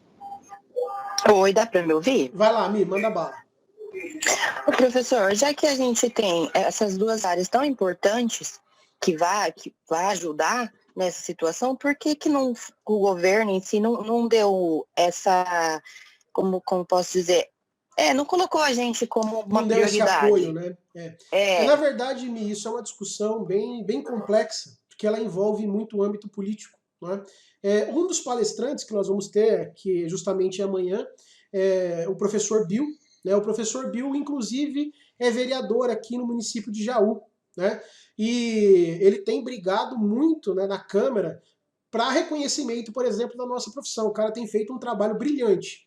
Né? Eu sugiro que você faça, por exemplo, a mesma pergunta para ele, né? Porque ele, enquanto político, por exemplo, talvez tenha uma visão diferente da minha. Mas eu, enquanto acadêmico, eu vou dizer para você o meu ponto de vista em termos de conhecimento acadêmico. Uhum. Infelizmente, hoje, né, a estrutura que nós temos no Ministério de Saúde, ela, ao mesmo tempo que é positiva, ela é extremamente complexa. Em que sentido? Olha só, a gente tem o Ministério da Saúde Federal, temos o Ministério da Saúde Estadual e temos, entre aspas, né, o Ministério da Saúde em âmbito municipal. O problema é que cada um está trabalhando em uma direção. E muitas vezes as pessoas que tomam essas decisões, eles não são da área de saúde, né? Ou tentam, por exemplo, promover muito mais uma categoria do que outra. E isso torna-se um problema. Porque o que a gente vê é que, de fato, esses governantes, essas pessoas que tomam a partida, né, para essas políticas públicas relacionadas à saúde, os caras não estão lendo. Né? Eles não estão fazendo o papel deles, que é ouvir os principais órgãos de disseminação de conhecimento, que é a universidade, que são os centros de pesquisa. Né? E o que a gente tem visto é que todo centro de pesquisa que faz algo relacionado a Covid-19 e exercício tem mostrado por A mais B que o exercício físico ele é preponderante para o controle e cuidado da doença. Agora, eu entendo que essa questão de não liberação ou não reconhecimento, ele tem muito mais um cunho político e muitas vezes falta de conhecimento do que qualquer outra coisa. É meu ponto de vista. Por isso que eu sugiro que talvez amanhã você faça essa mesma pergunta para o Bill. Eu não sei se o Bill tá online aí, deixa eu dar uma olhada se tá. Tá online aí, Bill? Ou não? Vamos ver. Não tá. Porque se ele tivesse, talvez ele poderia dar um outro ponto de vista, né?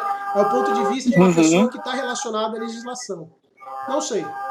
Não sei se eu respondi sua pergunta, Mi. Não, respondeu sim. Eu só tinha também uma outra curiosidade, se uma pessoa que está, por exemplo, está com a doença, nesse momento ela pode fazer exercício? Ótima pergunta. O exercício entraria para ajudá-la? Ótima pergunta. E muito difícil de responder, por sinal. Porque, veja, a partir do momento que o sujeito ele tem a condição de Covid, alguns deles vão ter um agrave muito grande relacionado a esse aspecto aqui que a gente comentou, né? Que é a redução aí do espaço aéreo e que, por sua vez, ele tem uma redução das suas capacidades respiratórias. Mas nós não temos nada em consenso na literatura ainda em termos de resultado que demonstre uma segurança e uma efetividade do treinamento durante a fase de incubação do vírus no sistema do indivíduo. Eu não recomendaria, né? Porque a gente não tem resultados concretos com relação a isso. Mas o que a gente vê de uma maneira ou de outra é que o sujeito, ele sendo ativo, por sua vez, ele já tem um fator protetivo extremamente grande. Então, de uma maneira ou de outra, sempre treine, né? Seja prévio ou posterior. Durante, a gente não tem resultado ainda consistentes a respeito. Quem sabe amanhã, né? Beleza. Próximo. Guilherme. Boa noite, tudo bem? Beleza, Gui? Manda bala, velho. Então, aproveitar assim para usar de exemplo, eu sou atleta, né? Certo. E no momento eu tô com Covid. Então a pergunta dela, eu que sou atleta, tipo assim, tenho um dia todo ativo, para andar eu canso às vezes. Se eu ando muito, a minha respiração ficou ofegante. Não senti os sintomas muito fortes nem nada. Passei mal só num dia só. Porém, assim, quando eu ando muito, questão de 2, 3 quadras que eu andei, que eu não sabia que eu dava resultado, que eu fui na farmácia, eu senti muito a canseira. Então, talvez ajude a resposta dela, professor. Então, Gui, é uma fala muito importante essa sua, né? Porque é o que alguns artigos vêm demonstrando, inclusive trabalhos realizados com atletas. Que mesmo atletas que têm um nível cardiorrespiratório, muscular, extremamente elevado, ainda assim o sujeito muitas vezes ele tem, né, o acometimento aí da área respiratória, exatamente pelo que a gente explicou aqui da fisiopatologia da doença, né? Que é a redução aí do espaço aéreo para troca gasosa. Eu penso o seguinte, se não houvesse, por exemplo, esse aspecto, né, da dificuldade respiratória, não teria problema treinar, até porque existem alguns treinos e alguns estudos que demonstram sujeitos, indivíduos treinando com pneumonia, né? E o Covid se assemelha muito a uma pneumonia. Então, se a gente fizesse um paralelo científico, talvez fosse possível, embora a gente não tenha nada, né, que ateste a segurança de um modelo de treinamento para esse público. Então, partimos da ideia que não deve se treinar, né? Respeitar... Também tem casos de atletas que treinam, né? Estando com Covid e não sabe. Então, isso também é uma outra discussão. Agora, isso é interessante, né? Porque a gente tem uma manifestação do vírus, por exemplo, em que ela é totalmente assintomática. A discussão que a gente poderia trazer, então, o que vai diferenciar, então, esse sujeito que vai treinar e está com o vírus e não sabe, do sujeito que tem o vírus? Bom, é exatamente esse desconforto respiratório e que poderia, né, através da elevação da pressão e de todos os outros aspectos metabólicos, por exemplo, influenciar, de certo modo, negativamente para a saúde do cara, né? Então, a gente parte da ideia, não treina, vai que dá ruim, né? Infelizmente, a gente não tem pesquisa nisso. Fica aí uma lacuna para vocês, né, que estão aí em época de produzir TCC e tudo mais, é fazer pesquisas nessa área. É algo novo, não tem ainda, né? Agradeço a Isso. colaboração aí, Gui. Melhoras, meu garoto. Imagina que isso. Valeu. Leonardo. Ô, professor, boa noite. Beleza, Léo? Tudo bem? Bom. Queria fazer uma pergunta. O senhor acha interessante ter, por exemplo, educadores físicos trabalhando em hospitais Cara, em relação ao Covid? perfeita a sua pergunta. Nossa, pergunta fantástica. Olha só que interessante. Hoje nós temos, além da área médica, de enfermagem, quatro, né? Profissionais da área de saúde que são presentes dentro do hospital. Na verdade, 5. Nutricionista, psicólogo, fisioterapeuta, assistente social e alguns hospitais, por exemplo, dentista. Educador físico não tem. Não tem no hospital público, mas hospitais como o Hospital das Clínicas de Ribeirão, o Albert Einstein em São Paulo, eles têm sim educadores físicos lá dentro, e o que a galera está fazendo em associado ao trabalho dos fisioterapeutas para reabilitação cardiopulmonar, você não faz ideia, velho. Então a gente tem uma lacuna muito grande nesse sentido, né? Porque veja, na própria unidade básica de atendimento, a gente não tem nem o papel do fisioterapeuta lá, né, para fazer a fisioterapia básica, muitas vezes com os indivíduos, e isso é preocupante. Ademais, o educador físico que não está presente em praticamente nada, né, em termos de saúde pública do governo. Então, sim, cara, deveria estar. Deveria estar para trabalhar de auxílio mesmo à continuação do trabalho que o fisioterapeuta faz. Né? Se a gente lembrar lá, então, dos protocolos de atendimento, né, sendo primário do médico, secundário da área de fisioterapia, o terciário está associado à prática do profissional de educação física, não tem como desassociar.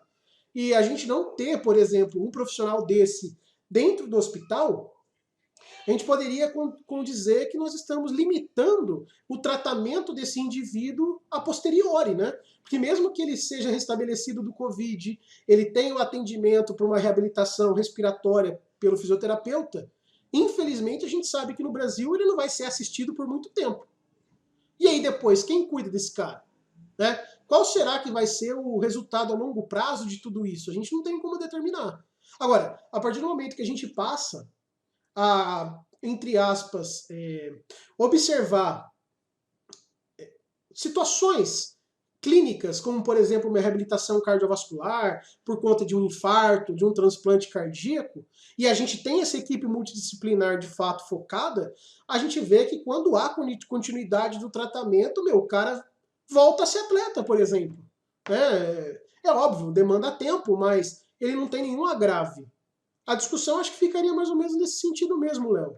De fato, na minha opinião, tem que ter mais participação ainda dos fisioterapeutas, que são poucos, e, com certeza, a inserção do profissional de educação física para dar continuidade desse trabalho clínico que o fisioterapeuta inicia.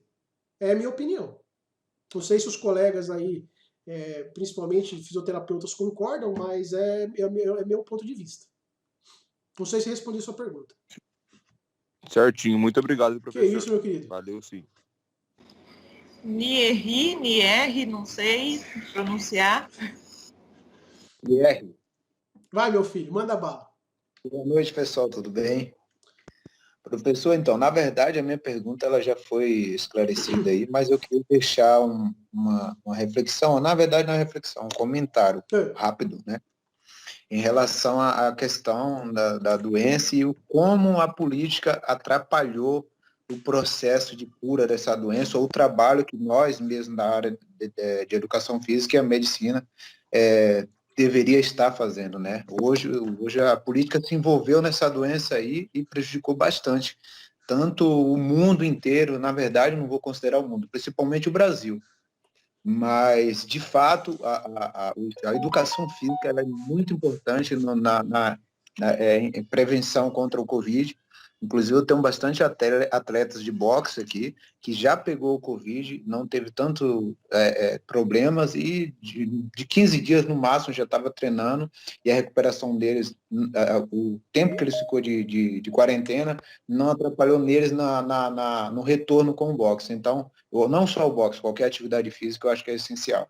Inclusive, eu dou aulas para vários médicos e todos com que eu converso, eu falo muito sobre o vírus, que é o que nós estamos vivendo hoje, e, poxa, para mim é uma oportunidade única de eu ter um médico e poder tirar minhas dúvidas em relação à doença, e eles trabalham nessa área, e eles falam o seguinte, que é um remédio preventivo, é o melhor remédio para evitar o Covid, é a prática de atividade física, sim.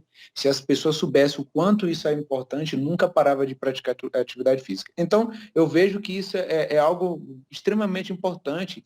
E como que os governantes não enxergam isso e proíbem as academias, enfim.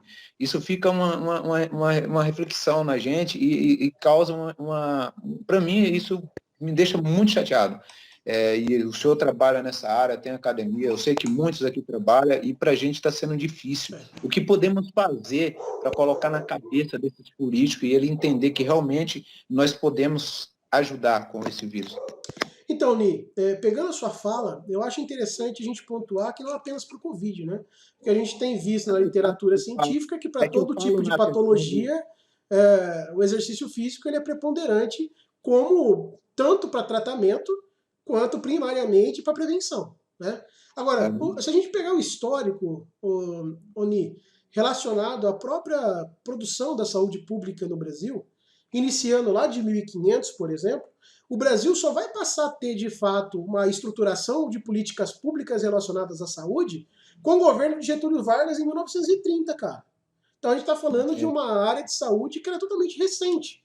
E pegando na profissão de educação física e também de fisioterapia, né, que são tão recentes quanto qualquer outra coisa, é datado aí de 1980, finalzinho de 70, começo de 80, a gente tem duas profissões que são regulamentadas, mas que ainda ela não tem uma força política, né, dentro até mesmo dos seus próprios comitês, né, no caso do CREF e do CREFITO, que tenha condições de brigar, como por exemplo o COREM, né, que é da enfermagem, ou o CRM, né, o Conselho de Medicina, e muitas vezes a gente não tem essa força mesmo, né, para mostrar a importância das duas profissões, por assim dizer. E isso é um problema, porque embora nossos representantes, né, eu vejo pelo CREF, né, não sei como está no CREFITO com relação a isso, mas desde que começou a pandemia, o CREF ele fez várias concessões pedindo a inclusão do profissional de educação física, sendo reconhecido como essencial, mas que foi reconhecido apenas em âmbito federal, mas os governadores não levaram em consideração, né? Aí é que eu disse sobre a participação, por exemplo, do Bill, né, que vai ser o palestrante de amanhã, nas políticas aqui municipais. Porque através dele, de outros representantes do parlamento aqui, que nós temos da área de educação física, eles conseguiram protocolar, junto ao prefeito, que o profissional de educação física fosse visto como essencial, e a gente está trabalhando, né? Então a gente vê que é um problema político mesmo, talvez de representatividade, talvez de não produção acadêmica, eu não sei, mas é um problema, na verdade, para as duas profissões, né? Realmente. Infelizmente. E atrapalha muito o nosso trabalho, e nós sabemos que podemos ajudar quanto a isso. É igual o rapaz falou anteriormente aí, que mesmo sabendo de tudo isso, poderia estar ajudando os médicos nos hospitais, enfim. Eu acho que nós temos um grande problema pela frente aí, tem gente que tem que lutar para resolver esse problema, né? Obrigado aí. Eu que agradeço, Ni. Valeu. Olha lá, Maciel, manda bala. Marcel? Não? Marluz? Oi, tá me ouvindo? Agora sim. Desculpa aí, esqueci de acionar o microfone aqui. Aí fica boa difícil, noite, né? pessoal. Boa noite. É o seguinte, eu acho que os companheiros aí já falaram, acho que tudo que eu ia falar, eu não vou nem entrar no mérito político, porque eu e você aí, durante aulas aí, já tivemos essa discussão, Sim. Eu tenho minha opinião. Eu acho que é um grande problema que envolve até a educação num todo, né? Perfeito. Porque num país que eu me lembro, pessoal, eu sou bem mais velho que vocês, talvez, E eu fiz muita educação física na escola, participei de jogos, tudo. Eu acho que quando a gente assiste um panorama aí que esses profissionais de educação física saíram das escolas, perderam espaço, não estão mais nas escolas, bem dizer, né? Principalmente na escola pública. Então a gente percebe o quanto é um problema de educação. Na saúde nem se fala. Eu acho que quando se tira verba da saúde, verba da educação, para outras coisas que a gente não convém nem falar para quê, mas a gente sabe, então eu acho que a coisa não muda, né? Então eu vou me ater aqui a agradecer a aula aí, porque nos colocou bem mais a par da Covid aí, dos malefícios, e demonstrou mais do que nunca. Eu acho que coincidiu, né? Porque a gente está fazendo um plano de estágio lá que trabalhou justamente com indivíduos no grupo de risco acima de 60 anos e os benefícios da prática esportiva. Então, é duro ficar levando essa porrada na cara aí, mais do que evidente que o benefício que traz a atividade física, as práticas corporais, e a gente saber o quanto é difícil lidar com a política. Eu acho que envolve tudo, um problema de educação, de tradição e boa vontade, mas eu acredito muito que a gente tem que continuar lutando, que a gente tem que ir para cima mesmo e nos valorizar. Eu acho que o profissional de educação física, principalmente vocês que são novos, que vão entrar aí no mercado de trabalho, pessoal, se valorize, mostrem que vocês sabem, que vocês estão por dentro de tudo. Eu acho que quando a gente tem profissionais que nem o Gabriel aí, que deu essa aula, demonstrou todo esse domínio aí, demonstrou conhecer muito mesmo, a gente tem que valorizar, a gente tem que procurar seguir o mesmo caminho. Eu estou aí praticando artes marciais há mais de 20 anos, comecei tardiamente até, e eu sei o papel que eu tive na vida de um monte de jovens que não sabiam nem levantar uma perna e hoje sabem, hoje estão aí saudáveis.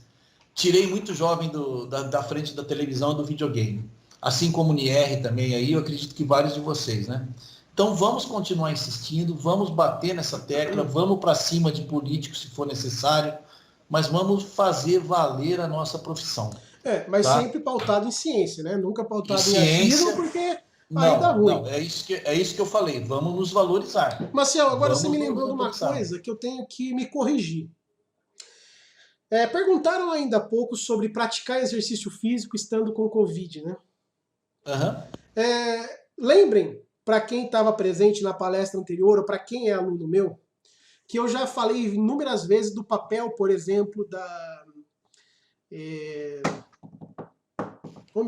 do yoga, né, como regulador pressórico, né? A gente tem artigos, inclusive vários artigos publicados até pela própria Unesp de Bauru, né, foi obra do mestrado do professor Júlio Mizuno, né, que demonstram a efetividade do yoga para o tratamento de hipertensão arterial e outras doenças crônicas relacionadas a esse meio.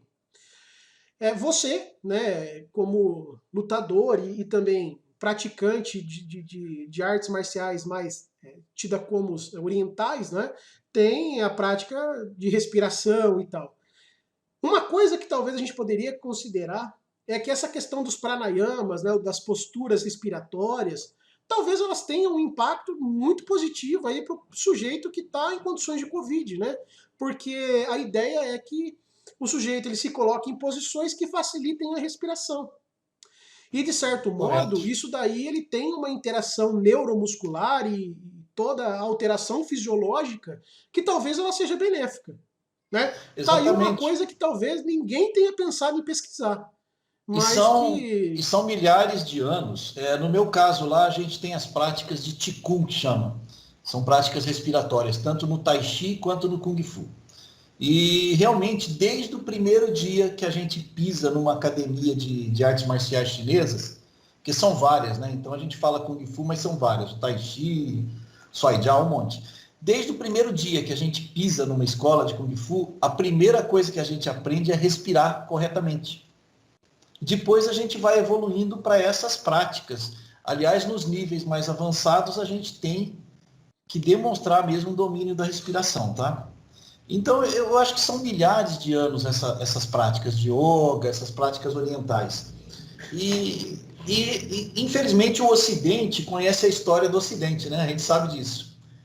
Vamos ver agora com o crescimento desses países orientais aí que estão dominando até a economia mundial, né? Eu acredito que já esteja bem divulgado. Na minha opinião, essas práticas aí estão muito divulgadas já no Ocidente, viu? A gente tem inúmeros praticantes, não tem uma força assim midiática, digamos assim, né? Tirando filmes de artes marciais, dificilmente a gente vê campeonatos, a gente vê assim, são bem restritos, tá? Então, eu acredito que talvez cresça e a gente tem a mania de ocidentalizar também, né? Então, por exemplo, a tendência vamos dizer, surgirem novas práticas aí, vão colocar outros nomes, a gente até conversou sobre isso também, colocam outros nomes e funciona, né? Uhum. Então, vamos ver como é que vai ficar tudo isso aí. Mas é uma possibilidade, né? Que talvez a gente É uma possibilidade. Talvez a gente tenha aí como recurso, né, durante a condição de Covid. Basta a ciência nos dizer, né? Basta a ciência nos dizer. Quem pratica Tai Chi sabe do benefício, né? A gente tem alunos lá acima de 60, 70 e inteirinhos. Tá certo. Mais alguma coisa, Marcelo?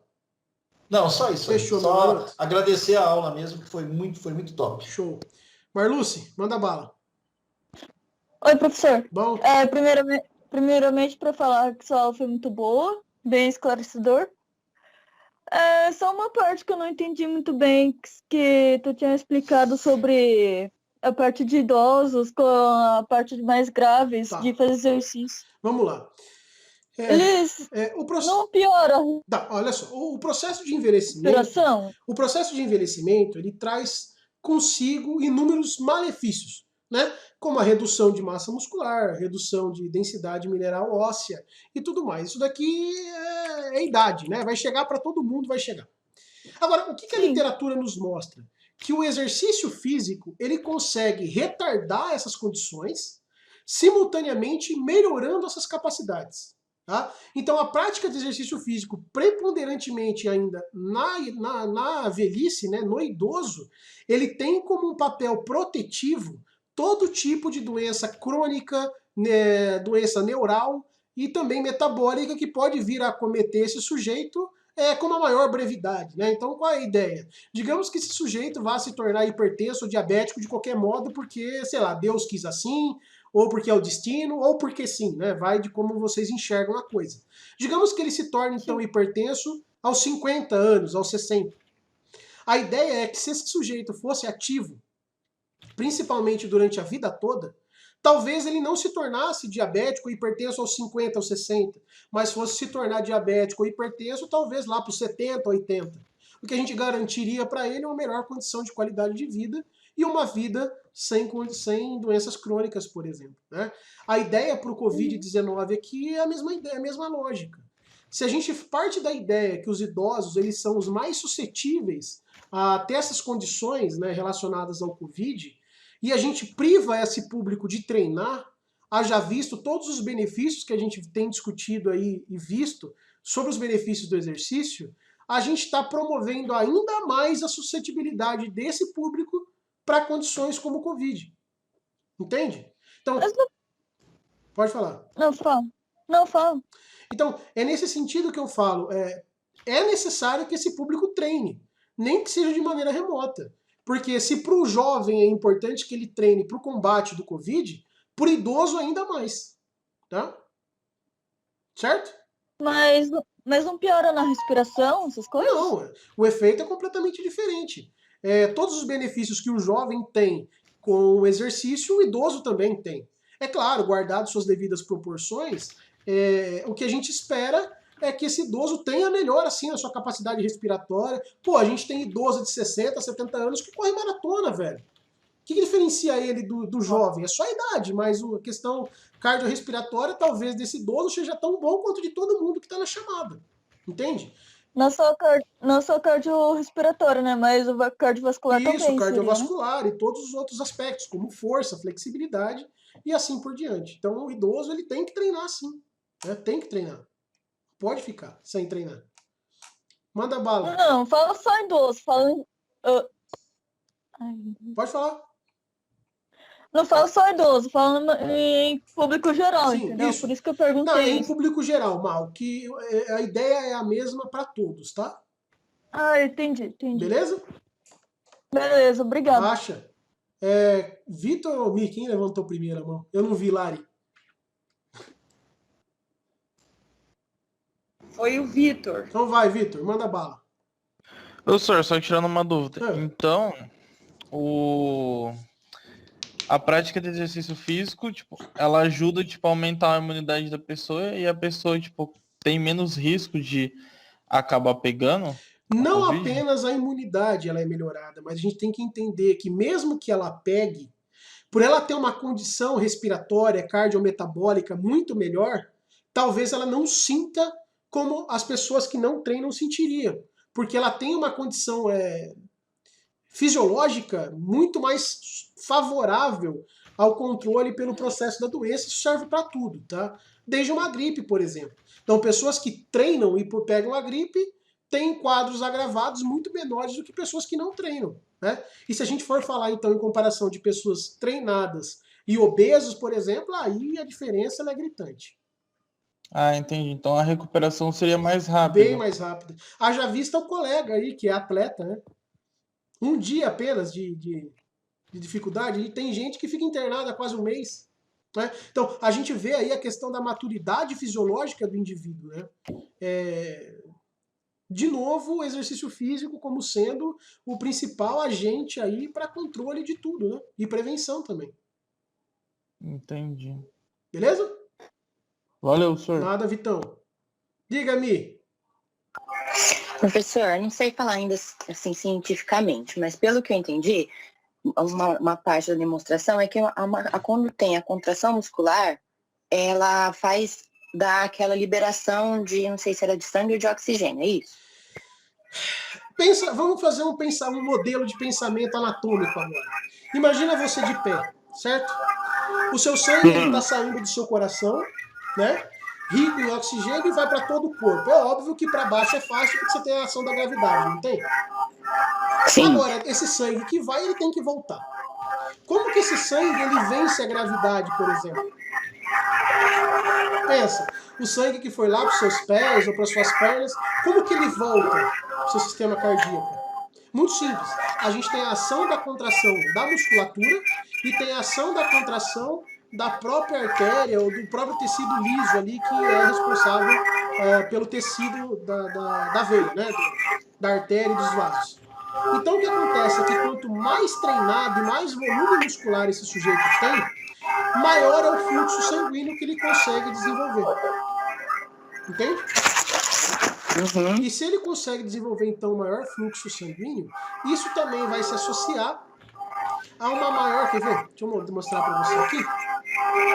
Dessa imagem aqui. Ó. Então, se a gente tem um maior fluxo sanguíneo... Nossa, alguém desliga o microfone, tá dando interferência, eu não tô conseguindo entender nada. Agora foi? Bom, Agora foi. Então veja, então quando a gente tem um maior fluxo sanguíneo, né, por conta de uma maior musculatura, a gente também tem a ação de uma maior ação linfática, né? Exemplo, muitas vezes as mulheres vão fazer procedimentos estéticos de drenagem linfática. O que é drenagem linfática?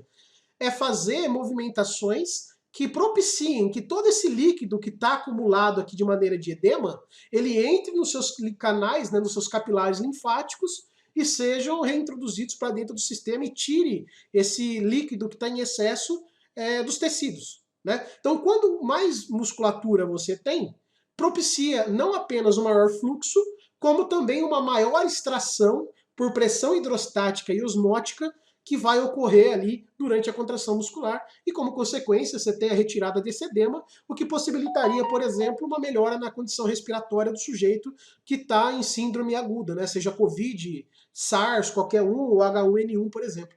Tá? Deu? Sim, obrigada. Só isso, gente? Mais alguém?